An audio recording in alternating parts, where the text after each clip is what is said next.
콘서트 지금 시작합니다. 안녕하세요. 오늘의 MC를 맡은 과학 커뮤니케이터 강솔빈이에요. 오늘은 인간 그리고 생명 이 두 가지 주제를 가지고 1부에서 우리 유튜버님들과 그리고 2부에서는 감염병 치료제 연구센터에서 선임 연구원을 하고 계시는 분과 토크 콘서트를 열어볼 거예요. 끝날 때까지 귀 쫑긋, 시선 집중. 그럼 오늘의 게스트 과학드림님 그리고 지식인 미나니님 소개할게요. 안녕하세요. 간단하게 자기소개 먼저 해볼까요? 네, 안녕하세요. 유튜브 과학드림 채널을 운영하고 있는 일명 과드입니다. 반갑습니다. 과대? 제가 과드예요. 생각한 과드인데 뭐냐면 그 미드 영드 같은 드라마, 외국 드라마가 인기잖아요. 네. 그래서 저는 그런 드라마보다 더 재미있는 과학 이야기를 전달하고 싶어서 그래서 과드라고 드라마. 자칭 과드라고 부르고 있습니다. 네. 그럼 약간 그 자극적인 거 좀 그런 걸 많이 하시겠네요. 뭐 드라마인데. 성적인 건 아니지만 생물계에서 일어나는 자극적인 얘기들은 조금 합니다. 과학이 또 아주 자극적이죠. 그렇죠. 네. 우리 또 변태과학이라고 또 다른 분 계시죠, 우리. 일본 과학. 네. 최고의 과학. 과학하시는 분들이 다들 이렇게 자극적인 걸 좋아합니다. 네. 네. 다음 지식인 미나니님. 저는 괴짜스러운 주제로 영상을 만들고 또 괴짜스러운 실험도 하고 이래서 괴짜 과학 유튜버라는 별명이 있어요. 전혀 괴짜처럼 안 보이시는데요. 어떻게 보이나요?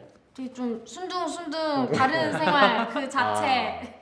그렇군요. 제가 예전에 학부생 연구원을 했을 때 그 실험실에 여러 과학 재료 그 재료들 있잖아요. 과학 시설들, 과학 장비들 있는데 그 중에서 현미경이 딱 눈에 들어와서 그걸로 미생물 관찰을 하다가 이거 교과서에서 못 보던 걸 보면 좀 재밌지 않을까 싶어서 그때 뭘 봤을까요, 제가?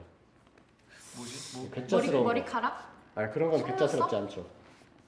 저는 코딱지를 직접 파서 현미경으로 보고 코딱지에 뭐가 있나 그런 거 보고 뭐 벌레가 있나 괴짜 인정. 괴짜 네. 인정. 봤는데 괴짜 인정. 봤는데 코털 나오더라고요. 나오고, 코털 조각들 이런 거 나오고 뭐 블랙헤드 이런 거 몸에서 나온 거 다 보고 괴짜 인정. 네. 괴짜 인정. 인정. 집에 있는 김치에 진짜 유산균이 있을까? 네, 그래서 집에 있는 김치 가져와서 분리해가지고 김치 국물만 이렇게 현미경 보고 있을까요? 유산균이? 있지 않아요? 엄청 많지 않나요? 네, 바글바글합니다. 역시. 역시. 이런 거 하면 교수님께서 뭐라 하세요? 교수님이 뭐라 할 줄 알았어요. 그래서 딱 보고. 근데 교수님도 신기해하시는 거예요. 괴짜 보고 괴짜 그래가지고- 처음 봄. 네, 그래서 더 열심히 하게. 교수님도 인정? 교수님. 교수님이 인정하셨으면 된 거죠. 그렇죠. 이렇게 몇십만 유튜버님들과 함께하게 돼서 너무 영광이에요. 사실 제가 다 구독하고 있거든요. 아 그래요? 구독 1, 구독 1. 언제부터 하셨어요? 그것은 비밀로. 알겠습니다. 자, 그러면 몇십만 유튜버들의 비결이 있을 것 같은데요. 본인 유튜버에 대한 자랑 한번 해볼까요? 처음에 미나님. 이번엔 미나니님부터. 제 채널은 남들은 진짜 생각지도 못했던 것들을 생각하게 만들어주고 그에 대한 해답도 어쩌면 가져갈 수 있지 않을까. 네, 그렇게 생각합니다. 그게 제 자랑이죠. 역시 개쩌다운 답변이시네요. 다음 과학드림님. 네. 저는 그 이제 영상 저가 주로 생물학 영상을 많이 하는데 세균, 바이러스 이런 개체들의 눈, 코, 입을 좀 붙여서 영상을 만들어요. 그래서 의인화를 시켜가지고 좀 귀엽게 표현을 하는데 구독자분들이 그런 거를 보고 좀 과학을 약간 명랑하게 느끼시는 것 같아요. 그래서 그게 강점이라면 좀 강점인 것 같아요. 네. 맞아요. 괜히 세균인데 귀여워 보이고. 그쵸. 뭔가 예. 징그러운 것 같은데 귀여워 보이고. 네, 맞아요. 그거네요. 세균맨 이런 거네요. 호빵맨도 나오나요? 나오진 않지만 표절. 나오진 않지만 이제 그런 눈, 코, 입을 붙이니까 아무래도 좀 그런 내용들을 접할 때 조금 더 집중해서 접하는 것 같더라고요. 그럼 네. 그런 그림은 다 직접 그리시는 거예요? 직접 그리지는 않고요. 이제 사용할 수 있는 그림을 가지고 제가 다시 재편집을 해서 영상으로 좀 표현을 하는 편이죠. 네, 졸라맨 같은 것만 좀 직접 그리고요. 네. 어쩐지 그 너무 고퀄인 그림들이랑 딱 쫄라맨 이렇게 네, 있더라고요. 여러분, 무엇이 과학드리님의 실력인가? 이제서야 밝힙니다. 네, 죄송합니다. 네. 그래도 만드는 것 자체가 금손이시죠. 그렇죠. 아닙니다. 네, 과찬입니다. 네, 감사합니다. 이렇게 각자 유튜버가 되신 계기가 있을 것 같아요. 어떻게 시작하게 되셨나요? 저부터? 네, 과학드림부터. 사실 저는 이제 처음 밝히는 건데 그 과학 기자 생활을 10년 정도 했어요. 근데 이제 글로 쓰는 그러니까 글로써 과학을 표현하는 게 글. 약간 한계가 있다고 좀 생각이 들었거든요. 아, 네. 그래서 영상으로 그거를 한번 전달해보고 싶다라는 생각을 하게 되면서 채널을 만들었고 그게 이제 지금까지 이어져 오게 된 거죠. 그러면 네. 글로 썼던 내용을 영상으로 한번 표현을 해본 거네요. 그 이제 글로만 그동안 과학을 다뤘다면 이제 그거보다 좀 더 진화시켜서 영상으로 이제 한번 표현을 해보자. 진화하는 과학자. 네네. 멋있습니다. 그렇게 시작을 했습니다. 오. 네. 그러면은 미나니님은요? 네, 저 아까도 말했다시피 학부생 연구원을 있다가 네. 그때는 유튜브를 하지는 않았었어요. 네. 그때는 코딱지 현미경을 보기 전에 코딱지를 네. 개인적으로 한번 개인적으로 했는데 연구실에 있으면서 여러 과학 장비들을 쓰고 실험도 하는데 이런 실험하는 것들을 영상으로 찍어서 유튜브에 올리면은 사람들이 많이 보지 않을까 싶어서 하나씩 올리게 되었고 또 코딱지도 보고 이러다 보니까 갑자기 인기가 많아지는 거예요. 사람들이 많이 보기 시작하고 비결은 코딱지다. 그리고 더러운 걸 좀 좋아하더라고요, 사람들이. 그래서 마찬가지로 과학 드라마네요. 여기가 네. 자극적이세요. 진짜 바로 여기 있었습니다. 저런 거. 그래서 그런 것들을 올리다 보니까 잘 된 것 같아요. 그렇게 해서 시작을 하게 된 거죠. 사람들의 관심사를 잘 찾은 거죠. 그렇죠. 맞죠. 결국 이런 콘텐츠, 과학적인 콘텐츠를 만들려면 이런 정보도 찾아야 되고 과학적인 고증도 있어야 될 것 같아요. 이런 거는 어떻게 하시나요? 저 같은 경우에는 이제 사실은 정보는 되게 많잖아요. 인터넷에도 많고 책에도 많은데 이게 진짜 뭐 논문으로 발표된 과학적 사실이 근거가 있는 건지 네. 아니면 학계에서 정말 좀 정설로 받아들여지고 있는지 그런 것들을 좀 검토하는 편이고 그리고 이제 제가 기자 생활을 하면서 친분을 쌓아뒀던 뭐 교수님께 자문을 구하기도 하고 이제 국가기관에 이제 직접 문의를 해서 고증 사실을 좀 이렇게 알아내기도 하죠. 네, 그렇게 해서 컨텐츠를 조금 완성도 있게 하려고 노력 중입니다. 네. 열정. 역시 몇십만 유튜버는 아무나 되는 게 아니네요. 네, 이렇게 칭찬에 약합니다. 이나님. 저도 조금 비슷한 것 같아요. 일단은 제 호기심을 해결하기 위해서 영상 만드는 게 많거든요. 네. 제가 궁금한 것들. 그걸 주제로 선정을 한 다음에 그거랑 관련이 있는 뭐 논문을 찾는다든지 기사를 찾는다든지 이런 식으로 해서 뭐 자료들을 모읍니다. 모은 다음에 그 자료들을 보고 제 나름대로 대본을 쓰고 하면서 스토리를 만드는 거죠. 그렇게 해서 영상이 만들어지고 또 곽드림님처럼 뭐 자문을 구하기도 하는데 저는 과학 크리에이터들끼리의 다투방이 또 있어요. 끼고 싶다. 네. 수 들어올 수 있어요. 있습니다. 왜 저는 안 껴줍니까? 왜 저는 안 껴줍니까? 궤도님께서 네. 보고 싶다고 하십니다. 저를요? 네. 그래서 궤도님 보고 계십니까? 과학드림 자, 여기 있습니다. 바로 여기 기다리고 있습니다. 바로 초대해드릴게요. 방송 끝나고 바로 초대해드릴게요. 네. 그런데 이렇게 인맥을 또, 네. 거기에는 각 분야 전문가들이 있기 때문에 모르는 거 물어보고 물리 모르면은 과학국기님 다음번에 나오죠. 과학국기님한테 물어보고 뭐 그런 식으로 역시 우주는 세상은 궤도 인맥. 이렇게. 그렇게. 제가 물어보기도 하고. 네, 이제 본격적으로 과학 토크쇼 한번 시작해 볼게요. 먼저 과학드림님 이야기 한번 들어볼게요. 어떤 주제를 가져오셨나요?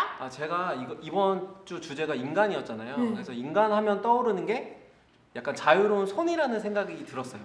그래서 손 중에서도 사람들이 관심 있는 게 뭘까라고 고민을 하다가 우리가 왼손잡이 오른손잡이들이 있는데 그 중에 왼손잡이가 굉장히 적잖아요. 그렇죠? 그래서 그 적은 이유를 한번 과학적으로 분석해 보면 좀 재밌는 얘기를 할 수 있지 않을까 해서 오늘은 왼손잡이 이야기를 첫 번째 주제로 들고 왔습니다. 네. 그렇네요. 여기 저희 중에도 왼손잡이 있나요? 저 왼손잡이 오른손잡이. 저 오른손잡이입니다. 다 오른손잡이. 네. 여기 계신 분들 중에 왼손잡이 있나요? 왼손잡이 손 계세요? 들어보세요, 왼손잡이. 한 분. 한 분 계시네, 한 분. 많은 사람 중에. 네네. 진짜 왜 이렇게 적나요?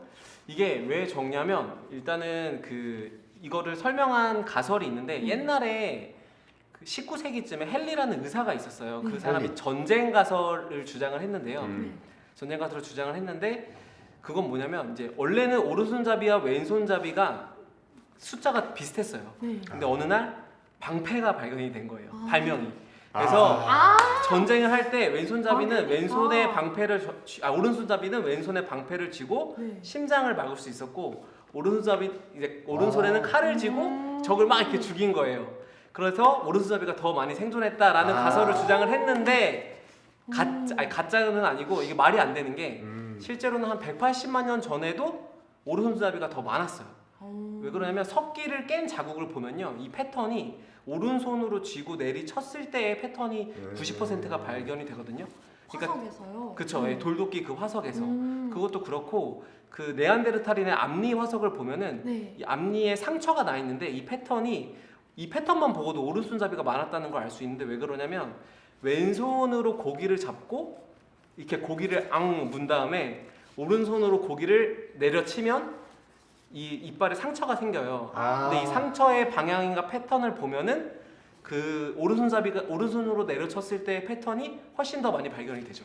그러면 네. 그때는 불이 없었던 때였겠네요. 불이 없었으니까 익히지를 못했고 질겨서. 그쵸. 도구를 아니면 네안데르탈인은 불을 사용하지 못했을 수도 있죠. 그럴 수도 네, 있겠다. 네. 그렇게 이제 해석을 할 수 있고, 근데 재밌는 게 뭐냐면 실질적으로 왼손잡이가 더 적은 이유를 아까 물어보셨잖아요. 그게 어떻게 설명할 수 있냐면 그 한 200만 년 전부터 인류의 뇌가 급팽창을 했거든요.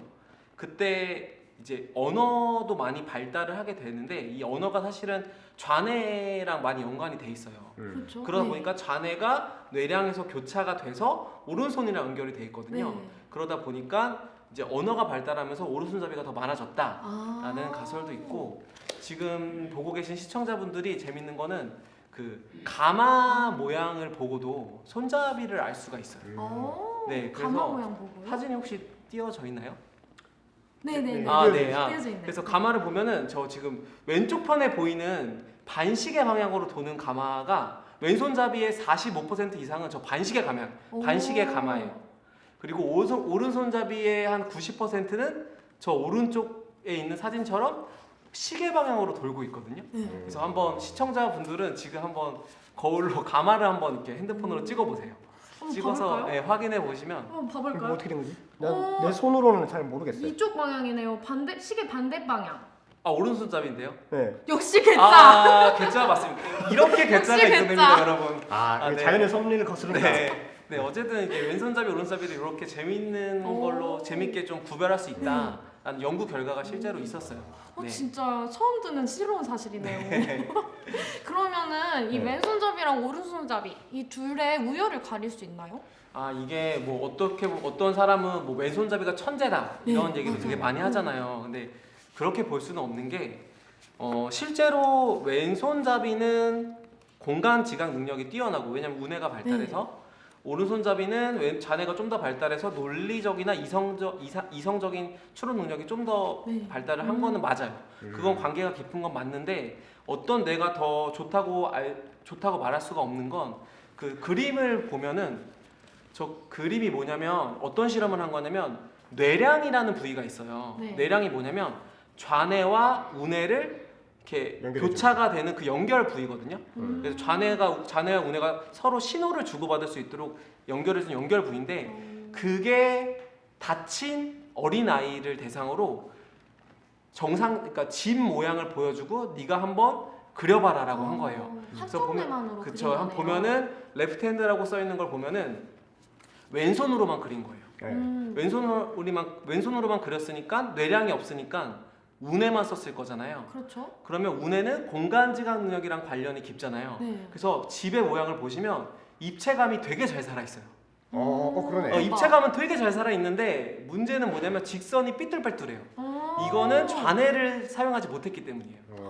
그런데 반대로 오른손으로만 그럼 그려봐라, 집을 보고. 그랬더니 얘는 좌뇌만 써가지고 입체감이 되게 부족해요, 집이. 그러네. 대신에 직선은 되게 곱게 그려져 있죠. 네, 그래서 이런 걸 보면 이 실험이 말해주는 게 뭐냐면, 우뇌만 썼을 때 혹은 좌뇌만 썼을 때는 어떤 문제를 해결하는 데 있어서 그 문제를 완벽하게 해결할 수 없다는 거죠. 그러니까 야, 왼손잡이가 낫네, 오른손잡이가 낫네 라고 말하는 거는 이제 과학적으로는 큰 의미가 없을지도 몰라요. 그러네. 네, 네. 그렇죠. 네, 맞아요. 이렇게 아름답게 결론을 네, 내시다니. 여러분 왼손잡이라고 슬퍼할 필요 없습니다. 좌뇌 네. 우뇌의 융합이 필요하다. 그렇죠. 네, 맞습니다. 네. 과학 그렇습니다. 드라마 한 편 본 것 같네요. 네, 다음 지식인 미나니님 얘기 들어볼게요. 젖꼭지를 주제로 가져오셨는데요. 네. 이거 진짜 아, 인간에게 괜찮아. 가장 적합한 주제가 아닌가. 이것도 제 호기심이었어요. 아. 네, 샤워하려고 옷을 벗고 딱 거울 앞에 섰는데 뜨거운 물 받으려고 이제 기다리고 있었죠. 네. 근데 젖꼭지가 왜 있지? 그렇게 생각이 든 거예요. 남자는 왜 있지? 왜 있을 것 같아요? 남자 왜 있을까? 저기서는 남자가 젖꼭지가 왜 있을까입니다. 아니 이게 이런 말 해도 돼요? 이게 약간 뭐 네. 그런 아, 괜찮아요? 됩니다. 하세요. 뭐 약간 하세요. 성감대 뭐 얘가 이런 얘기들 많이 하잖아요. 네. 그쵸. 네. 대부분이 그렇게 생각합니다. 네. 쾌감. 네, 일부 연구자들도 쾌감 때문에 있는 게 아니냐 네, 음. 그렇게 생각했는데 이게 또 모든 사람들한테 다 해당되는 건 아닌 것 같아요. 네. 왜냐하면은 슬픈 젖꼭지 증후군이라는 게 있어요. 네. 아 실제로 있는 네, 말이에요? 실제로 있어요. 아 실제로? 아 저 실제로? 사다가 알았는데 본인은 아니. 네, 저는 저는 괜찮은 것 같아요. 네, 저는 괜찮은데 이거는 이거는 남이 만지거나 하는 게 아니라 아, 네. 자기 스스로 어쩌다 이렇게 만질 수도 있잖아요. 그렇죠. 그때 아마 본인이 이렇게 만졌을 때는 아무 느낌이 없을 거예요. 네. 그냥 건들리는 느낌일 텐데 이 증후군을 가지고 있는 사람은 슬픔을 느낀대요. 우울해지고. 오, 아. 어떡해. 그래서 진짜 네이버나 이런 데 검색을 하면은 음. 질문 글들이 엄청나게 많아요. 꽤 많구나. 네, 중국에서. 그래서 의사분들 막 답변도 해주고 하는데 이거를 보고 한 교수님께서 사실 과학적으로 증명된 건 없지만 저기 인간의 뇌에서 정서를 담당하는 부분에 오류가 생겨서 그런 증후군이 생겼을 수도 있다. 네, 신경적으로 뇌에 문제가 생겨서 그럴 수 있다라고 하더라고요. 그런데 사실은 어느 정도 과학적인 게 있어요. 네. 우리 인간이 태어날 때로 돌아가야 됩니다. 어. 인간은 그 태아가 만들어질 때 네. 한 6주 정도까지인가? 그때까지는 남자의 특징, 여자의 특징 모든 걸 다 가지고 있어요. 아기가. 아 그래요? 네, 그래서 남성 생식기 모양도 있고 여성 생식기 모양도 있어요. 초음파로 보면. 그런데 XY 염색체를 가진 그 태아는 여성 생식기가 없어지면서 자연스럽게 없어지면서 남성의 생식기를 가지게 되는 것이고 점점 발달하면서 나 XX 염색체를 가진 여성은 남성의 생식기가 없어지고 여성의 생식기가 발달하면서 이렇게 여자로 태어나는데 이 XY 염색체가 발현되기 전에 젖꼭지도 같이 있어요. 네. 남자 애기든 여자 애기든 네. 태아일 때. 근데 만약 여자라면은 그 젖꼭지도 같이 발달을 하겠지만 남자 애기는 발달하지 않은 채로 그대로 그냥 태어나는 거예요. 젖꼭지를 가지고 있죠. 않고요? 네. 그래서 이거를 보고 또 다른 과학자들은 이렇게 설명해요. 인간이 만들어질 때 굳이 젖꼭지를 없애야 하나? 네, 그걸 없애는데도 에너지가 들 텐데 그렇게 해서 태어났을 것이다. 이거를 현재로서는 생각하고 있어요. 생물학자들. 그렇죠. 우리 뭐 예를 들면 가구 같은 거 네. 버릴 때도 돈 내고 버려야 되잖아요. 네, 그렇죠. 그렇죠. 약간 뭐 버리는 것도 그렇죠. 네. 약간 그런 느낌이네. 근데 책은 이제 갖다 팔아도 돈을 주잖아요. 그렇죠. 아, 그치, 알라딘. 이거 갖다 판다고 누가 돈을 주나? 그러니까. 주잖아요. 네, 그런 거죠. 그럼 얘기 듣다가 생각난 건데 그럼 남성분들도 젖이 나올 수 있나요? 이론상 가능해요. 어. 나온 적이 아, 여러분 안 나옵니다. 저 안 나옵니다. 안 나옵니다. 대국민 어떻게 나올 수 있는 거예요? 이게 포유류나 영장류들은 일단 수컷, 암컷 모두 젖을 분비하는 유선이라는 게 있어요. 사실 인간도 뭐 있긴 한데 동물은 좀 더 두드러지게 나오죠. 영장류는 인간은 태아 때 구별이 난다 했지만은 영장류는 뭐 유령 같은 원숭이 같은 영장류는 사춘기 전까지 계속해서 암컷과 수컷이랑 저기 비슷하게 나옵니다. 비슷하게 그 유지를 합니다. 진짜요? 네. 그러다가 남성 호르몬이나 뭐 여성 호르몬 차이 때문에 그 암컷 침팬지는 유인원들은 그거 유선에 영향을 주면서 유방이 더 커지는 것이고 수컷은 그냥 그대로 가는 것인데 이때 암컷에게 나오는 호르몬이 프로락틴 이런 것들이에요. 이 호르몬을 남컷이 아니지. 수컷. 남자하다 수컷하다 이런 헷갈린다.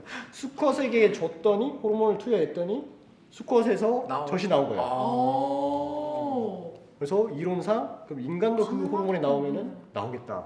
해보지는 않고요. 네, 해보지는 인간한테 할 수 않고. 없죠. 해보지는 아니 않고. 원하시면 혹시 희망하시면 네. 근데 실험을 해보진 않았지만 이런 일이 발생했어요. 그냥 네, 남자가 나온 적이 있습니다. 언제였냐면 2차 대전 때 전쟁 중에 이 군인들이 너무 극심한 스트레스에 시달려서 호르몬계 이상이 생긴 거예요. 그래서 여성 호르몬이 나오게 되고 더 많이 나오게 되고 그 군인들한테서 젖이 막 그냥 나왔대요. 슬픈 일이네요. 그런 일이 있었습니다. 그럼 정말 이론적으로 가능한 일이겠네요. 네. 이 호르몬의 작용만 있다면. 그렇죠. 네. 그러면은 그 여유증 이런 증상들도 그런 결국 거 호르몬 된 거죠. 아. 호르몬이 우리가- 나오는구나. 패스트푸드 먹고 안 좋은 음식들 먹다 보면은 네. 내분비계 뭐 이런 것들 호르몬을 만들어내는 그 장기들에게 이상이 생겨서 호르몬 이상 잘못 나오는 것들 그런 것 때문에 뭐 교란도 생기고 네. 성조숙증도 그래서 생기는 그렇죠, 거죠. 마찬가지죠. 네, 맞아요. 너무 흥미로운 사실이네요. 네. 다음 과학드림님께 넘어가 볼게요. 네네. 두 번째 주제는 바로 피부색인데요. 저희 아. 호모 사피엔스들 다 같은 종인데 피부색이 너무 다양하잖아요. 그 네. 이유가 뭘까요? 이게 되게 신기한 사실이에요. 왜냐하면 보통 같은 종에서 이렇게 다양한 톤이 나타나지는 않거든요. 네, 그래서 이거를 설명하는 가설 중에 이제 가장 유력한 거는 니나 자블론스키라는 이제 인류학자가 주장한 가설인데 네. 이제 제가 과정을 좀 설명을 드릴게요. 한 180만 년 전, 150만 년 전부터 이제 인류의 조상들이 털이 벗겨지기 시작을 했거든요. 네. 털이 벗겨지면은 장점이 뭐가 있냐면 매끈매끈? 뭐 매끈한 것도 있어서 이성한테 어필할 수도 있지만 털이 벗겨지면서 땀샘이 생겨요. 아. 땀샘이 생기면 체온 조절에 되게 유리해요. 맞다. 체온 조절에 굉장히 유리해요. 진짜요? 네. 털이 있어야 유리한 게 아니에요? 아니죠. 땀이 나면서 이제 아프리카 지대는 더웠으니까 이제 더운 낮에 땀을 흘려야 훨씬 더 체온을 유지하기가 쉽죠. 네. 털이 있으면 털이 그냥 젖어서 네. 그냥 완전 보온되는 느낌이 되는 거죠. 그렇죠. 네. 근데 이제 문제가 뭐냐면 털이 사라져 버리면서 직사광선을 그대로 받게 된 거예요. 그렇죠. 자외선에 노출이 되다 보니까 그거를 이제 거기서 생존하기 위해서 인류의 조상들은 이제 멜라닌 색소라는 검은색, 짙은 갈색 색소를 진화시켰고 그래서 우리 최초의 인류 조상들은 피부가 짙었죠. 그래요? 네, 그래서 까만 피부로 시작이 된 거예요. 그런데 이게 멜라닌 색소의 장점이 뭐냐면 어쨌든 자외선 차단도 있지만 자외선이 피부에 닿는 순간 엽산이 파괴가 되거든요. 네. 근데 엽산이 정자 생성에도 중요하고 세포 그다음에 생성. 세포 생성에도 중요하고 여성의 경우에는 태아를 임신했을 때 태아의 신경 발달이나 혈관 생성 같은 거에 중요하거든요. 그래서 짙은 색소가 이제 멜라닌이 그런 걸 다 막아줬기 때문에 검은색 피부가 굉장히 생존에 유리했어요. 그래서 보면은 지금도 그 흔적을 알 수가 있는 게 남자의 경우는 청년기 때 번식 활동이 왕성한 청년기 때 피부색이 가장 짙어요. 왜냐하면 정자를 자외선으로부터 보호하기 위해서. 또 여성의 경우에는 임신을 했을 때 피부색이 짙어지거든요. 그거는 이제 태아의 신경 발달에 중요한 엽산이 자외선으로부터 파괴되는 걸 막기 위해서. 그런데 이제 지금 보면은 위도에 따라서 피부색이 천차만별이잖아요. 그게 이제 되게 이상한 거예요. 왜냐면 제가 지금 아까 앞서 말한 게 뭐냐면 피부색이 짙으면 자외선 차단에 도움이 돼서 생존에 유리한데 그럼 짙을수록 더 좋은 거 아닌가? 그렇네요. 근데 왜 하얗고 북반구로 갈수록 하얀 사람이 많잖아요. 네. 햇빛이 필요해지는 거네. 그렇죠. 이제 햇빛이 필요해진 거죠. 아 맞아요. 정확해요. 그럼 햇빛이 왜 필요하냐 봤더니 자외선을 받아서 비타민 D를 합성을 해야 되는데 북반구에 올라가면 태양의 고도가 낮아서 자외선 양이 충분하지 못해요. 그래서 자외선을 충분히 받아서 비타민 D를 합성을 하려면 피부가 하얘질 수밖에 없었던 거죠. 네, 그렇게 해서 이제 위도에 따라서 이제 피부색이 굉장히 다르고 이거를 검증하는 증거 중에 하나가 뭐냐면 북반구, 즉 알래스카 쪽에 사는 원주민들은 북반구에 살지만 피부색이 그렇게 하얗지가 않아요. 그렇죠. 예, 약간 동양인, 그러니까 약간 몽골 사람처럼 약간 동양인 계열의 피부색을 가지고 있거든요. 이분들은 비타민 D가 많은 그 날고기나 생선들을 섭취를 해요.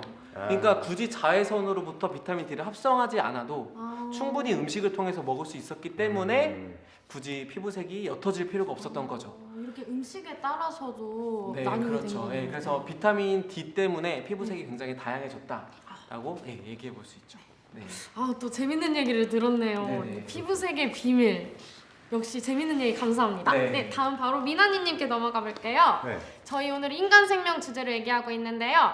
이런 손잡이, 젖꼭지, 피부색, 그리고 이어서 다리를 주제로 가져오셨어요. 네. 사람은 다리를 왜 떠는 걸까요? 혹시 다리 많이 떠시나요? 집에서? 저 엄청 떱니다, 진짜. 지금 엄청 참느라. 지금 참느라 아, 너무 그래요? 힘들었어요. 네. 다들 앉아 계시죠? 네. 혹시 앉아서 하는 걸 많이 하시나요? 그렇죠. 보통 책상에 그렇죠. 앉아 네, 있고. 뭐 영상 편집도 그렇고. 알겠습니다. 네. 그게 오늘 연관이 있거든요. 음. 네, 일단은 옛날에는 다리를 떨면은 옛날 사람들이 복나라 간다. 네, 그렇다. 복나라 간다. 뭐 그렇게 봤고 옛날 과학자들도 정서가 불안해서 그렇다. 뭐 그런 식으로 봤어요. 근데 최근에 연구를 했었는데 이것도 연구한 학자들이 있거든요. 네. 역시 사람들 괴짜야. 네. 일단은 오래 앉아 있어서 다리를 떤다. 왜 그러냐? 앉아 있으면 앉아 있을수록 우리는 잘 못 느끼지만 우리 신경계가 이 혈액 순환이 잘 안 된다고 느낀대요. 그래서 내가 의식하지도 않았는데 이렇게 다리를 떨어주는 거죠. 한번 이렇게 탁 움직여주면은 혈액이 움직이는 거죠. 그래서 계속 떨게 되는 거다. 이거를 또 가설만 세우면 또 안 되잖아요. 그렇죠. 그래서 또 실험을 했습니다. 대단해, 대단해. 과학은 대단해요. 증명을 해야죠. 네. 그래서 남녀 11명을 대상으로 앉은 상태에서 하는 실험을 했는데 1분은 1분 동안 한쪽 다리를 떨고 또 4분 쉬었다가 또 떨고 이런 식으로 하고 나머지는 안 떠는 걸로 했는데 다리를 떨지 않는 쪽이 다리를 떠는 쪽보다 발목이 더 두꺼워졌어요. 다리를 떠는 쪽은 발목이 안 두꺼워졌고 혈액을 네. 많이 순환시켜서 네. 얇아서 그래서 부은 거구나. 네, 부은 거죠. 아, 안 떤 안 사람들은 떠니까 안 부은 떨어서 거죠. 혈액순환이 안 돼서. 그래서 이런 말도 있어요. 다리 앉아서 일하는 사람들이 많으면 다리가 예뻐질 수가 없으니까 항상 다리를 떨어라. 아니면 걸어 다니든지. 이거 저희 어머님께 보여드리려겠어요. 저 이제 앞으로 당당하게 떨겠습니다. 너무 막 들썩들썩하지 마시고. 근데 그거보다는 네. 차라리 일어서서 계속 걸어 다니는 게 더 효과적이죠. 네, 지금까지 유튜버 과학드림님 그리고 지식인 미나니님과 함께 인간에 대한 이야기를 나눠봤는데요. 오늘 어떠셨나요? 소감 한마디 들어볼까요? 이번엔 미나니님부터. 듣기 전에 소감을 제가 먼저 말하기 전에 혹시 시청자분들이 뭐 쓴 거 있나요? 없어요. 시청자분들 빨리 쓰라고 얘기하시면 여러분 쓰세요. 댓글에다가 보지만 질문을 말고. 올리시면 저희가 바로바로 대답해드릴게요. 시간이 한 3분 정도 남았기 때문에 네. 그러면은 우선 소감을 한마디씩 먼저 해보고 할까요? 그 후에 질문 받아볼게요. 과학 토크쇼를 라이브로 토크쇼를 라이브로 해본 건 전 처음이거든요. 그래서 살짝 떨리기도 하고 아까 남컷 막 이렇게 얘기했잖아요. 그래서 떨려서 그랬는데 남컷 수컷. 네. 제가 이렇게 얘기하면서도 또 과학드림님이 이야기해 주시는 것도 들으니까 또 재밌고 저도 즐겁고 그랬네요. 네, 다음으로. 저는 이제 원래는 기자 생활하면서 네. 누군가를 인터뷰만 해봤지 이렇게 제가 인터뷰를 당하는 게 거의 처음인 것 같아요. 오, 영광이네요. 그래서 너무 신선하고 즐거웠고 그리고 지금 이 온라인 과학 축제로 진행이 되고 있잖아요. 네. 그러니까 이런 행사에 참여할 수 있다는 것도 너무 좋았고 그렇죠. 그래서 오늘 여러모로 되게 뜻깊은 시간이었습니다. 네. 저도 함께하게 돼서 너무 뜻깊은 네, 시간이었습니다. 너무 좋았어요. 네. 감사합니다. 반갑습니다. 네. 반가웠습니다. 그러면은 시간이 조금 남은 김에 다음 계획 중인 콘텐츠 혹시 있으신가요? 예고. 예고. 네. 제가 지금 만들고 있는 게 인류 뇌 진화의 원동력은 뭘까라는 영상을 원동력. 만들고 있습니다. 네. 원동력. 그래서 무엇이 우리를 인간답게 만드는가가 주제입니다. 그거는 이렇게 생각해요. 발명은 왜 계속 하는가 인간이. 그거는 제가 간단히 생각해 본 게 인간 너무 귀찮아하는 것 같아요. 그렇죠. 네, 걸어 다니는 게 귀찮아서 마차를 만들었고 마차가 덜컹덜컹거리고 이런 게 싫어서 더 빨리 가고 싶어서 차를 만들고 그렇지 않았을까. 그런 생각도 합니다. 맞아요. 결국 이 귀차니즘을 네, 귀찮음을 해결하기 해결하기 위해서 위해서. 과학이 발달한 거죠. 결국 귀찮으니까 AI도 만드는 거 아니에요? 그렇죠. 네, 방금 과학 크리에이터를 꿈꾸는 사람들에게 격려의 한마디 부탁드려요라고 알맹이님께서 댓글 다셨는데요. 한번 격려의 한마디씩 해드릴까요? 네. 우리가 해달라고? 네, 우리가- 해주세요. 우리한테 해주는 게 아니라 저희한테 해주시지. 네. 그러면 알맹이님이- 알맹이님의 마음으로 네. 여러분 과학 크리에이터로서 정말 앞으로 무궁한 발전을 응원합니다. 네. 네, 감사합니다. 일단은 그럼 좀 이번엔- 해드려야 되는 거죠. 네. 격려의 한마디. 네. 이거는 꾸준히 해야 됩니다. 조회수 안 나오고 구독자 안 올라도 꾸준히 하다 보면은 갑자기 클 거예요. 네, 저도 구독자 0에서 쭉 가다가 갑자기 툭 올라가고 계단식으로 성장했거든요. 아, 네, 꾸준히 성실히 해나가다 보면은 됩니다. 존버가 답이다. 네, 존버가 다. 존버.